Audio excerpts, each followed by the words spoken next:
میرے پاس ہے۔ تو کس سے مانگو گے؟ کس سے مانگو گے؟ پریشانیوں کا حل کس کے سامنے تلاشو گے؟ کس سے فریاد کرو گے؟ جس کے ہاتھ میں ساری چیزوں کا خزانہ۔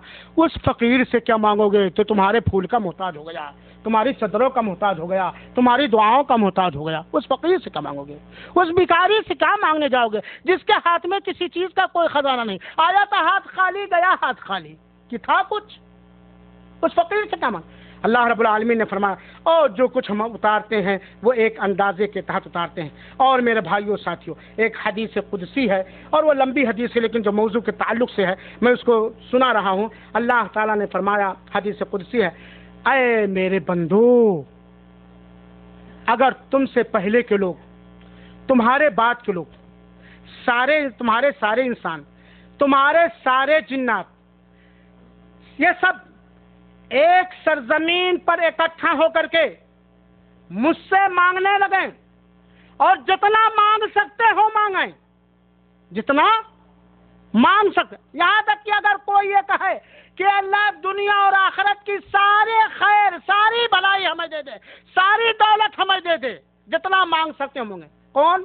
تم سے پہلے کے لوگ، تمہارے بعد کے لوگ، سارے انسان، سارے جنات، بلکہ سارے حیوان، چرند پرند، سب کچھ ایک جگہ اکٹھا ہو کر کے جتنا مانگ سکتے ہیں مانگیں، اور میں سب کی مانگ پوری کر دوں، تب بھی میرے خزانے میں سے اتنا بھی کم نہیں ہوگا جتنا کہ سمندر میں سوئی ڈال کر کے پانی، سوئی نکالو، کتنا سوئی پہ پانی آئے گا؟ آپ نے سمندر میں سوئی ڈالا اور نکالا، کتنا پانی آئے گا؟ اتنی بھی کمی نہیں ہے۔ سبحان اللہ، ربنا اغفر لی وتب علی انک انت التواب الرحیم۔ اب جس اللہ کا رتبہ، مقام و اختیار یہ ہے، اس در کو چھوڑ کر کے اپنے جیسے کسی محتاج کے در کے ہم بھکاری بنائیں، ہم سے بڑا جوتا خور اور بیوقوف کون ہو سکتا؟ میرے بھائیوں اور ساتھیوں، چنانچہ ایک مسلمان کو چاہیے کہ اللہ کی اس قدرت کاملہ کا علم رکھتے ہوئے سارے لوگوں سے فریاد کرنے کے بجائے اللہ تعالیٰ سے فریاد کرے، اپنی مرادوں کو مانگے، اور اللہ کے خزانے میں کوئی کمی نہیں ہے۔ اور اللہ تعالیٰ نے یقین دلایا ہے کہ اے بندہ، جب تو سلیقے کے ساتھ مجھ سے مانگے گا میں تجھے تیری مانگ ضرور دوں گا۔ اللہ کے رسول اکرم صلی اللہ علیہ وسلم نے فرمایا ہے، دعا کرتے وقت یقین ہونا چاہیے کہ دعا میری قبول ہوگی۔ اللہ کے رسول اکرم صلی اللہ علیہ وسلم، ادعوا اللہ وانتم موقنون بالاجابہ، دعا کرتے وقت قبول ہونے کا تم یقین رکھو۔ جب بھی دعا کرو اللہ پہ بھروسہ کہ اللہ ہی کرے گا، اور قبول ہونے کا یقین رکھو، کیونکہ اللہ تعالیٰ لاپرواہ، غافل، کھلواڑ کرنے والے کی دعا کو قبول لا دے دیں۔ جیسے بہت سارے لوگوں کو دیتے ہیں، ہاتھ اٹھائیں نماز کے بعد، دعا کر رہے ہیں دل کو کہیں اور ہے، دعا کر رہے ہیں بیچ میں کسی اور کو لا رہے ہیں کہ میری دعا یہی پہنچا سکتا ہے اور کوئی نہیں پہنچا سکتا ہے۔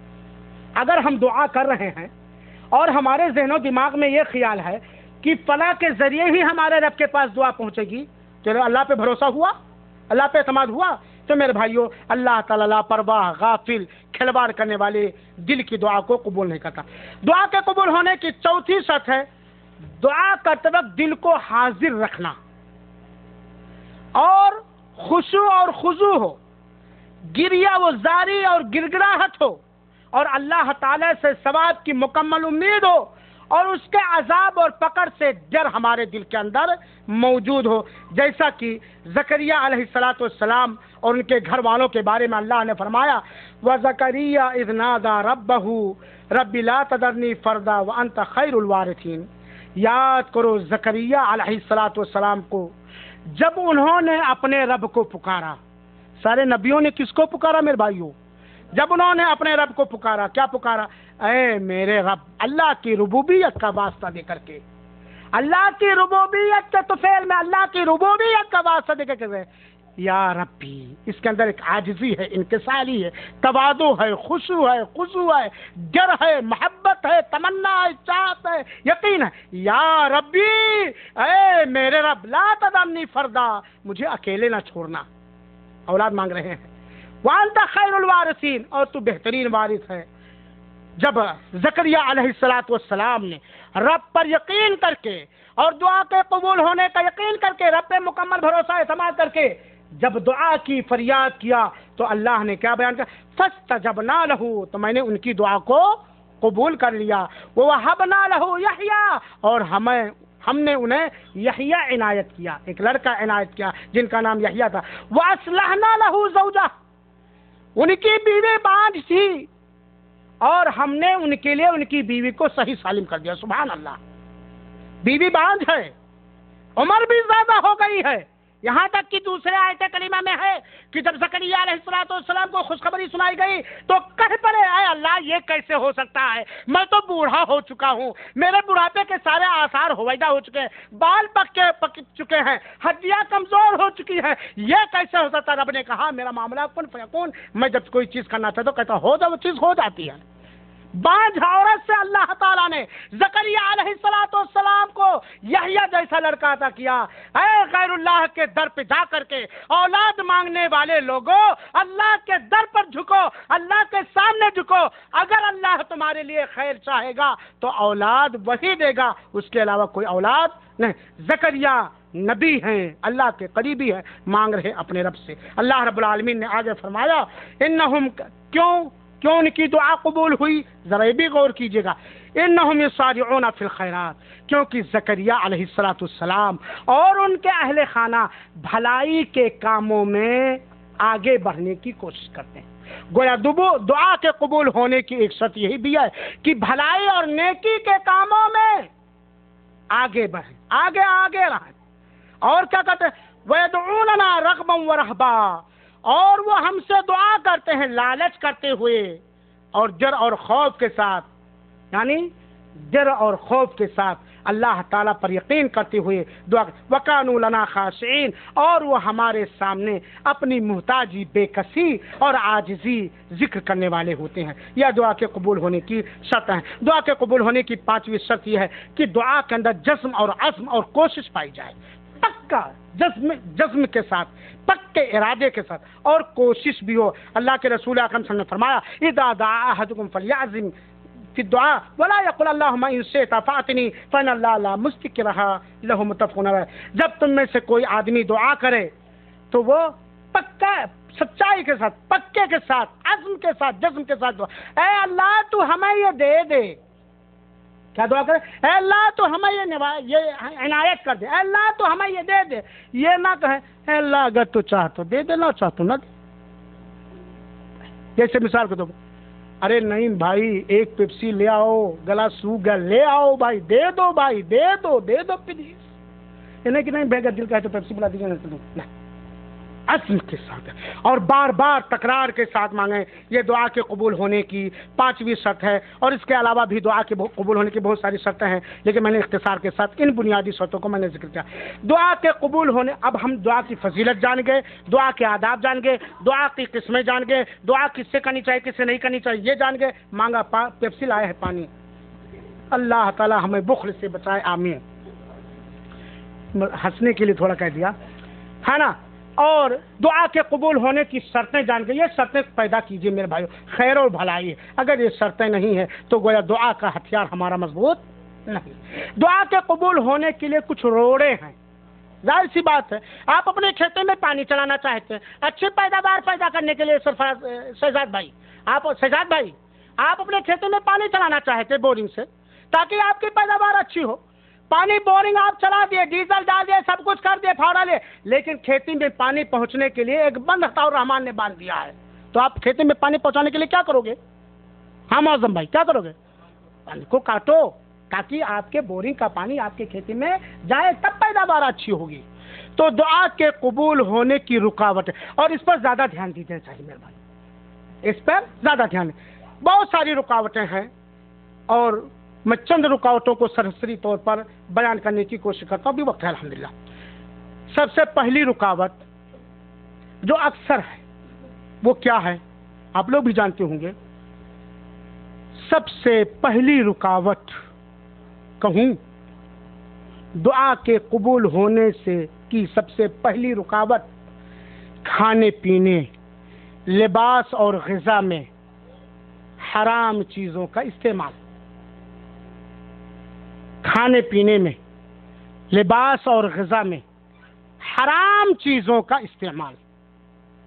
اگر کوئی آدمی اس کی کمائی حرام جسے وہ کھا رہا، پہن رہا، پی رہا، اس کی دعا قبول، اللہ تعالی ہم سب کو حلال رزق عطا فرمائے، ہر حرام رزق سے محفوظ رکھے۔ رزق ہی حلال رزق ہی میں برکت ہے، حرام میں برکت نہیں ہے۔ ایک آدمی حلال رزق کماتا ہے، غربت میں بھی وہ مطمئن ہوتا ہے۔ ایک آدمی حرام ذریعے سے روزی کماتا ہے، مالدار ہونے کے باوجود بھی وہ بے چین رہتا ہے۔ مثال کے طور پر ایک آدمی اٹھا، جا کے راجہی بینک کا لا کر توڑ دیا، ملیار اور بلیار ریال لے کر کے آیا، لیکن کیا وہ سکون پا جاتا ہے؟ سکون پا جاتا ہے؟ ایک تو دل بھی ملامت کر رہا، پولیس کا ڈر، یہ ڈر، وہ ڈر، وہ ڈر۔ لیکن ایک آدمی دن بھر کی مزدوری میں 1 ریال حلال پاتا ہے، رات میں آ کے ٹھاس سے اپنے بچوں کے ساتھ سوتا ہے۔ تو دعا کے قبول ہونے کی رکاوٹوں میں سے حرام خوری، حرام پہننا، حرام کمانا، حرام پینا۔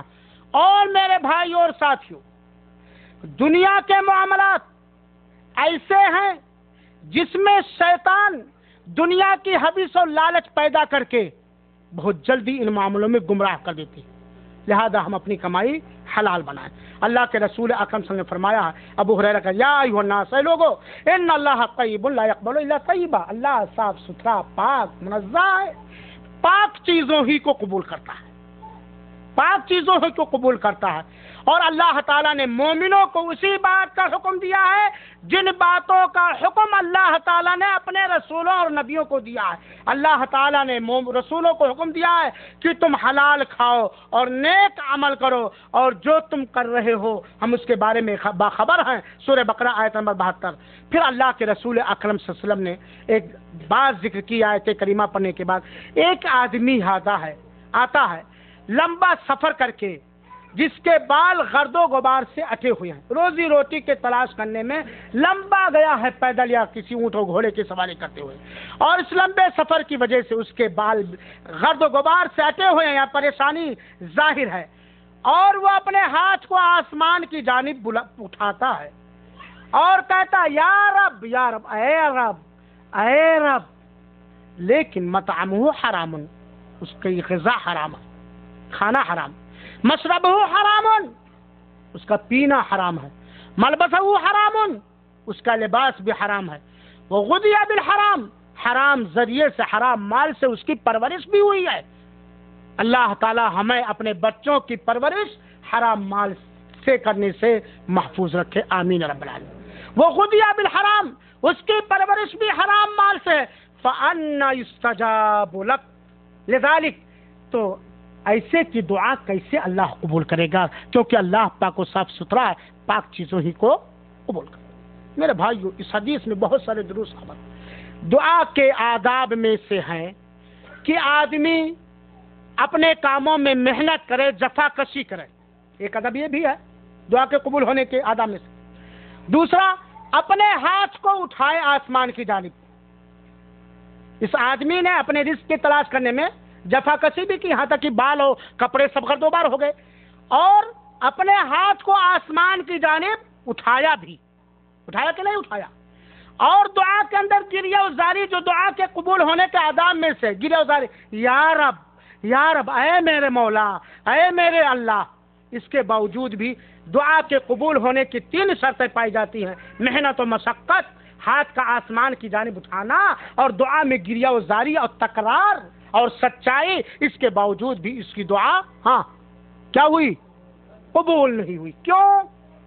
اس لیے کہ کھانا پینا، ذریعہ معاش، کمائی اس کی کیا تھی؟ حرام تھی۔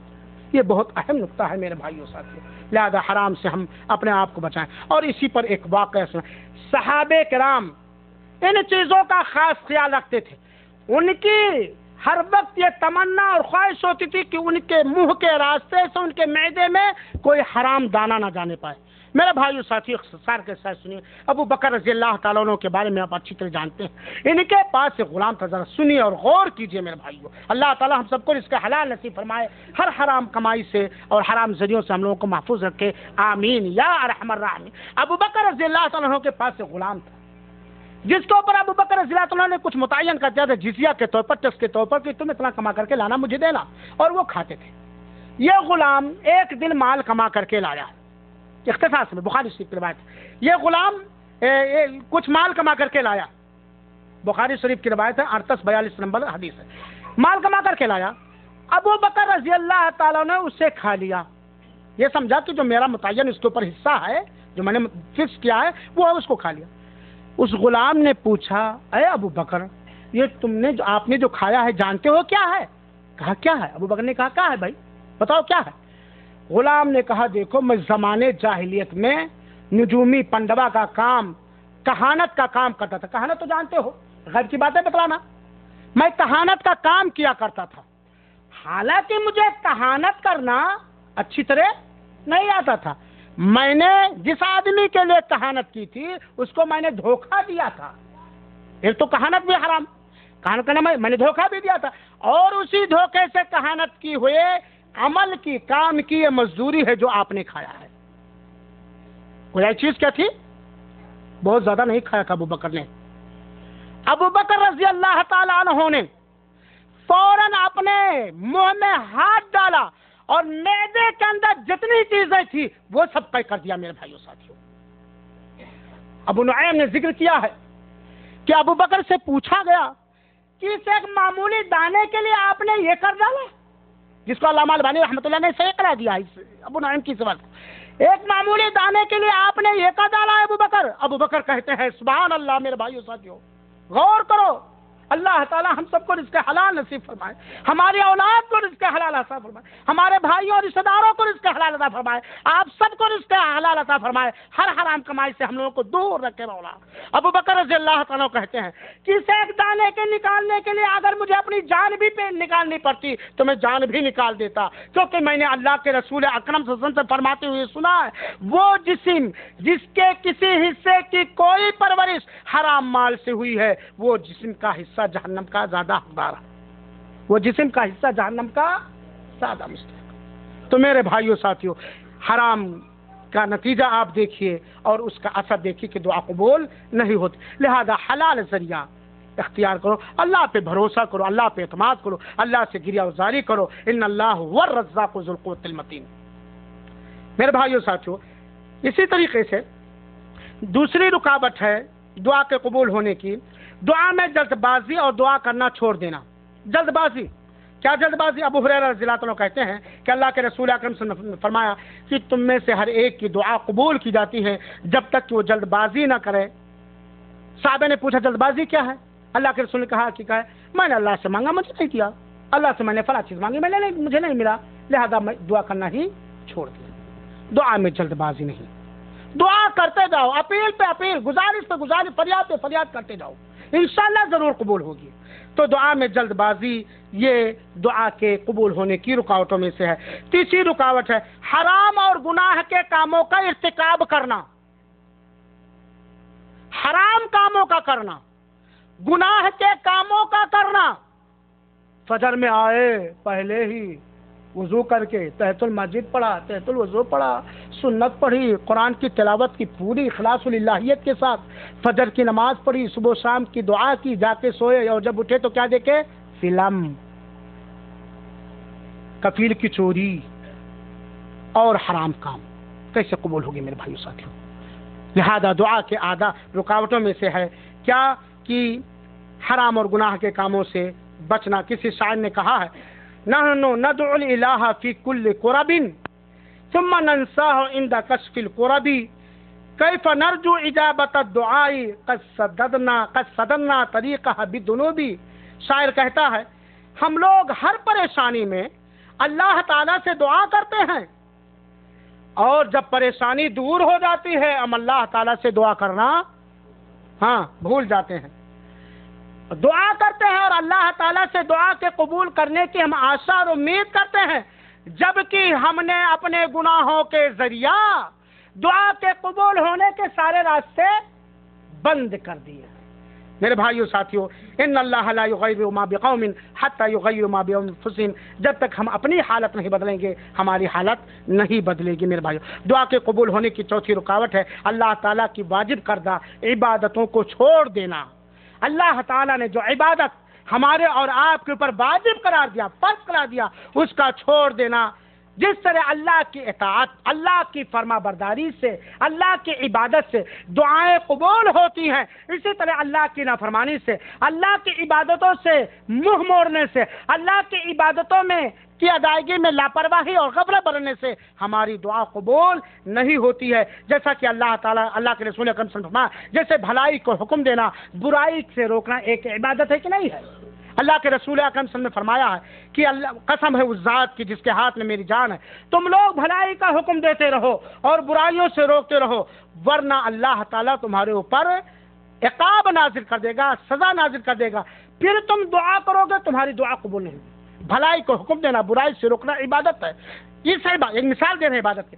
اگر تم اس عبادت کی ادائیگی میں لاپرواہی کرو گے، چھوڑ دو گے، تو اللہ تمہارے اوپر عذاب نازل کر دے گا اور پھر تم دعا کرو گے تمہاری دعا قبول نہیں ہوگی۔ اور دعا کی قبول ہونے کی رکاوٹوں میں سے پانچویں رکاوٹ ہے کسی گناہ کے کام کی دعا کرنا یا رشتہ ناتا کاٹنے کی دعا کرنا۔ کسی گناہ کے کام کر، اے اللہ میں جا رہا ہوں چوری کرنے، میرا مدد کرنا ہے نا۔ کسی گناہ کے کاموں کی دعا، یا اللہ میری بیوی سے میرا جھگڑا ہو گیا ہے، اس کی محبت میرے دل سے نکال دے، یہ اچھی دعا نہیں ہے نا؟ ہاں، تو گناہ کے کاموں کی دعا کرنا یا رشتے ناطے کو کرنا، اللہ کے رسول کا فرمایا بندے کی دعا اس وقت تک برابر قبول ہوتی ہے جب تک وہ کسی گناہ کی دعا نہ کرے یا رشتے اور ناطے کاٹنے کی دعا نہ کرے اور دعا میں جلد بازی نہ کرے۔ دعا کے قبول ہونے کی رکاوٹوں میں سے چھٹی رکاوٹ ہے اپنی مانگی ہوئی چیز پر اللہ کی حکمت کو افضل سمجھنا۔ ہو سکتا ہے آپ نے دعا کی، دعا کے اندر دعا کے ساری شرطیں پائی گئیں، دعا کے قبول ہونے کی کوئی رکاوٹ بھی نہیں ہے، دعا کے قبول ہونے کے سارے آداب بھی ہیں، لیکن ہو سکتا ہے اللہ کی حکمت آپ کی مانگی ہوئی چیز پر بھاری ہو، اللہ کچھ اور چاہتا ہے آپ کے بارے میں، بس میں آئی۔ جیسے مثال کے طور اللہ کے رسول اکرم صلی اللہ علیہ وسلم نے فرمایا ہے اختصار کے ساتھ کہ مومن کی، مسلمان کی دعا قبول ہوتی ہے اور تین طرح سے قبول ہوتی ہے۔ یا تو اللہ تعالیٰ وہی دے دیتا ہے جو آپ مانگ رہے ہیں، اگر وہ نہیں دیا تو اس دعا کے بدولت کوئی آنے والی بڑی مصیبت ڈال دیتا اللہ تعالیٰ۔ دعا کرنے میں تھکو نہیں، یہ دعا کی برکت ہے۔ اب مانگی ہوئی چیز تو نہیں ملی لیکن کوئی بڑی مصیبت آنے والی ٹل گئی اس دعا کی برکت سے، دعا قبول ہوئی کہ نہیں ہوئی؟ آپ کی مانگی ہوئی چیز بھی نہیں ملی، کوئی آنے والی مصیبت بھی نہیں چلی، لیکن اللہ تعالیٰ اس دعا کو نیکیوں کی شکل میں آپ کے نام اعمال میں لکھ دے گا۔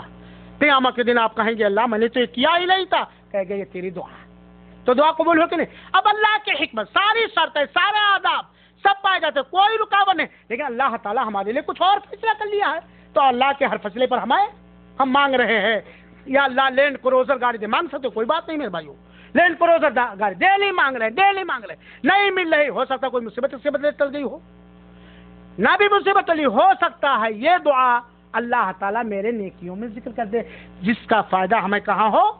لینڈ کروزر سے، کیا انگریزی بھائی نہیں جانتا، اسے دنیا میں پھرپھرائیں گے، اور اگر ہماری دعا قبول ہو گئی، ہمارے نیک اعمال میں اللہ رب العالمین نے لکھ دیا، تو اس کی برکت، اس کا فائدہ ہمیں وہاں ملے گا جہاں کوئی ہماری مددگار، ہماری مدد کرنے والا نہیں ہوگا۔ تو یہ دعا کے قبول ہونے کی رکاوٹیں ہیں جو میں نے آپ کے سامنے بیان کیا۔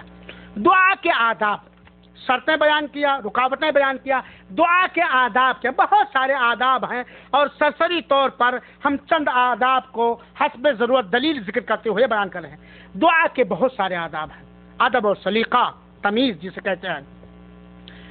سب سے پہلی چیز ہے کہ دعا کرتے وقت اللہ کی حمد بیان کی جائے، اللہ کی پاکی بیان کی جائے، اللہ کی کبریائی بیان کی جائے، اور آپ کی زبان میں کہنا چاہتا ہوں اللہ سے چاپلوسی کی جائے، اور پھر اس کے بعد اللہ کی حمد و ثنا، کبریائی اور بڑائی جتنا بیان کر سکتے ہیں بیان کرنے کے بعد نبی پاک صلی اللہ علیہ وسلم پر درود بھیجا جائے۔ نبی اقبال صلی اللہ علیہ وسلم پر درود بھیجا جائے، اور دعا کو جب ختم کرے تب بھی اللہ کی بڑائی حمد و ثنا پر اور نبی کریم صلی اللہ علیہ وسلم کے اوپر درود بھیج کر کے۔ بلکہ بعض علماء نے تو یہ لکھا ہے کہ آدمی اللہ کی پاکی بڑائی حمد و ثنا بیان کیا، نبی پر درود بھیجا، پھر دعا کیا، پھر بیچ میں اللہ کی بڑائی بیان کرے، حمد و ثنا بیان کرے، نبی پر درود بھیجے، پھر مانگے، پھر اس طریقے سے، اور جب ختم کرے تو اللہ کی حمد و ثنا اور تعریف کے ساتھ اور نبی کریم صلی اللہ علیہ وسلم پر دعا کے ساتھ۔ اللہ کے رسول اکرم صلی اللہ علیہ وسلم نے بیان فرمایا ہے، اذا صلی احدکم فلیبدأ بتحمید اللہ وثناء علیہ، جب تم میں سے کوئی صلاۃ ادا کرے تو اللہ شروع کرے اللہ کی حمد و ثنا اور اس کی بڑائی سے، پھر نبی کریم صلی اللہ علیہ وسلم پر درود بھیجے، پھر جو چاہے مانگے۔ یہ صحیح ترمذی کی روایت ہے، سنن ترمذی کی روایت، علامہ البانی صاحب رحمۃ اللہ نے اسے صحیح قرار دیا ہے۔ دوسرا ادب ہے خوشحالی بدحالی، خوشی غمی دونوں میں اللہ تعالیٰ سے مانگنا نہیں بھائی، سو رہے نا؟ خوشحالی میں بھی مانگنا، اطمینان کی حالت میں مانگنا، آرام و سکون میں رہے تب بھی مانگنا، اور جب پریشانی میں رہے تب بھی مانگنا۔ اور میرے بھائی اور ساتھیوں جاگ جاؤ، سنو، اگر آپ چاہتے ہو کہ آپ کی پریشانی میں کی گئی دعا آپ کی قبول ہو جائے تو خوشحالی میں رب ذوالجلال سے دعا کرو۔ اللہ کے رسول اکرم صلی اللہ علیہ وسلم نے فرمایا، من سرہ ان یستجیب اللہ لہ عند الشدائد والکرب فلیکثر الدعاء فی الرخاء، جو آدمی یہ چاہتا، یہ پسند کرتا ہے کہ اس کی پریشانیوں اور مشکلات کے وقت اس کی دعا قبول ہو تو خوشحالی میں، آرام و سکون کی حالت میں زیادہ سے زیادہ دعا کرے۔ سنن ترمذی کی روایت ہے اور علماء محدثین نے اسے صحیح قرار دیا ہے۔ تیسرا ادب ہے سب سے پہلے اپنی ذات کے لیے دعا کرنا، پھر اپنے اہل و عیال کے لیے دعا کرنا، اور پھر عام مسلمانوں کے لیے دعا کرنا۔ دیکھا کہ اللہ تعالیٰ نے نبی کریم صلی اللہ علیہ وسلم کو حکم دیا تھا، آپ مومن مردوں کے لیے، مومنہ عورتوں کے لیے دعا کیجیے۔ اور دعا کے آداب میں سے ایک ادب اور ہے، اللہ مجھے اس سے محفوظ رکھے، ہر غصے ور انسان کو اس سے محفوظ رکھے۔ اپنی ذات، اپنے بال بچوں پر اور اپنے مال پر بد دعا نہ کرنا، کیونکہ معلوم نہیں جس وقت آپ بد دعا کر رہو اپنے کسی بچے کی شرارت پر، اپنے کسی مال کی پریشانی کی وجہ سے، اپنے کسی جسمانی بیماری کی وجہ سے، اور اس وقت بد دعا کرو وہی وقت قبول ہونے کا وقت ہو۔ لہذا کبھی نہ اللہ تعالی ہمیں محفوظ رکھے۔ یہ کام ہو جاتا ہے ہر اس آدمی سے جو زیادہ غصے ور ہوتا ہے۔ میرے بھائیوں، آپ سب لوگوں سے گزارش ہے کہ آپ میرے لیے دعا کریں کہ اللہ تعالی ہر ناجائز غصے کو میرے ٹھنڈا کر دے، حق پر میرے اندر غصہ پیدا کرے، آمین رب العالمین۔ تو کبھی اپنے اوپر، اپنے بال بچوں پر، اپنے مال پر کبھی بد دعا نہ کرنا۔ دعا کے آداب میں سے ہے جس کو کہا جا سکتا ہے سرگوشی، دھیمی آواز میں دعا کرنا، بہت رو چلا چلا کے نہیں، یہ دعا کے اندر زیادتی ہے۔ اللہ رب العالمین نے قرآن میں حکم دیا ہے، یعنی حسب ضرورت آواز کے ساتھ، جسے ضرورت ہو، جیسا اللہ کے رسول ثابت ہو۔ اب یہ نہیں کہ چلا اللہ نہیں، اللہ رب العالمین نے فرمایا ادعوا ربکم تضرعا وخفیہ، تم اپنے رب سے مانگو گر گڑا کر کے۔ گر گڑانا سمجھ رہے ہو نا؟ گر گڑا کر کے، اے اللہ، گر گڑانا، یہ میرے بھائیو بنامت نہیں، یہ پیدا کرو۔ جتنے ہی گر گڑاہٹ، عاجزی ہوگی آپ کی دعا میں، جتنی ہی آپ پریشانی، محتاجی، تنگدستی، عاجزی، انکساری رب ذوالجلال کے سامنے خضوع اور خضوع تذلل کے ساتھ آپ پیش کریں گے، اتنا ہی اللہ تعالیٰ آپ کی اس ادا کو قبول کرے گا اور پسند کرے گا۔ گریہ زاری کرتے ہوئے، گر گڑا کر کے، اور چپکے چپکے، خاموشی کے ساتھ، چلا کے نہیں دعا کرو۔ اللہ تعالیٰ دعا کے اندر ذاتی کرنے والوں کو پسند نہیں کرتا ہے۔ اور دوسری جگہ اللہ رب العالمین نے فرمایا گر گڑاہٹ کے بارے میں، وَاذْكُر رَبَّكَ فِي نَفْسِكَ